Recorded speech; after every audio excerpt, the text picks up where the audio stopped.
যত বড় কিলার হোক, যত বড় অপরাধী হোক, সন্ত্রাসী হোক, মোহাম্মদপুর আদাবরে কোনো চাঁদাবাজি, ছিনতাইকারী, কোনো সন্ত্রাসী থাকতে পারবে না। এটা আমাদের মোটো। আমরা আটকের পরে আনোয়ারকে জিজ্ঞাসাবাদে সে জানায় 2005 সালে সে ভাগেরহাট জেলা হতে ঢাকায় চলে আসে। ঢাকায় এসে সে প্রথমে বিশুদ্ধ খাবার পানি পরিবহনের কাজ করত। পরবর্তীতে সে ট্রাকের হেল্পার হিসেবে এবং ড্রাইভার হিসেবে দীর্ঘদিন চাকরি করে, দীর্ঘদিন পেশায় থাকে। এখান থেকে এই ট্রাকের ড্রাইভার এবং হেল্পার এবং ট্রাক স্ট্যান্ড কেন্দ্রিক অপরাধ জগতে তার হাতে খড়ি। সেই ট্রাক স্ট্যান্ডে চাঁদাবাজি, মারামারি, এটার মাধ্যমেই সে এই অপরাধ জগতে সে নাম লেখায়। 2024 সালে, এবং আপনারা জানেন ধারাবাহিকতায় সে আজকে এই পর্যায়ে চলে আসে।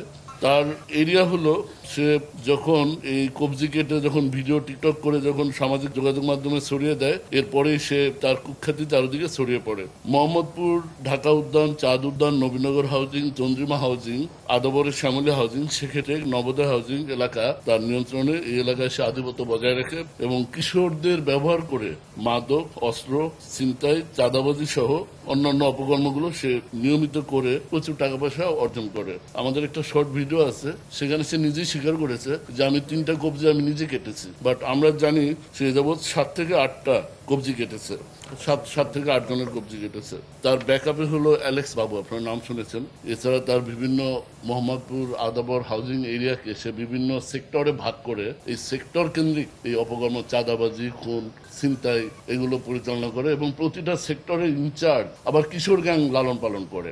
এমনও দেখা গেছে কিশোর গ্যাংয়ের যে লোকটার হাতে সামুরাই, এই সামুরাইয়ের যে দৈর্ঘ্য, সামুরাইটা সে জাগাতে পারছে না, বাট এটা দিয়ে সে কোপাচ্ছে। কিশোর গ্যাংকে সে এভাবে ব্যবহার করতো এবং আপনার একটা ভিডিও দেখেছেন, সে প্রশিক্ষণ দিত।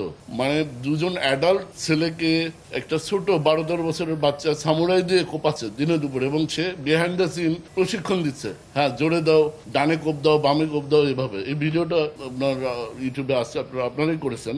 যে সেক্টর ওয়াইজ তার অনুসারী হলো, তার সহযোগী হলো মাসুম, ইউনুস, রাফাত, হাসান, তুষার, রিফাত, টোকাই মাসুদ, এরকম আরো অনেক আছে। সেক্ষেত্রে এরিয়াতে প্রায় 16-17 জন যারা অপরাধ করে তার অনুসারী এবং তারা অপরাধ উপলব্ধ টাকা তাকে দেয়। নবোদয় হাউজিং এরিয়া প্রায় 50 জন এবং এখানে 3টা কিশোর গ্যাং সে পরিচালনা করে।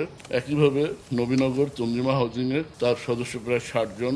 ঢাকা উদ্যান, নবীনগর, চন্দ্রিমা, এখানে তার সুপারভাইজার আছে 5 জন। আমি সঙ্গত কারণে নাম বলছি না, কারণ আমরা আমাদের টার্গেট আছে আমরা সবাইকে, এই গ্রুপ এবং তার অনুসারী, আমরা সবাইকে আইনের আওতায় নিয়ে আসবো। আমরা আশা করি মোহাম্মদপুর আদাবর কেন্দ্রিক এই সন্ত্রাসী যে গ্রুপগুলো, এদের তৎপরতা আমরা জিরো, একদম বন্ধ করে দেব।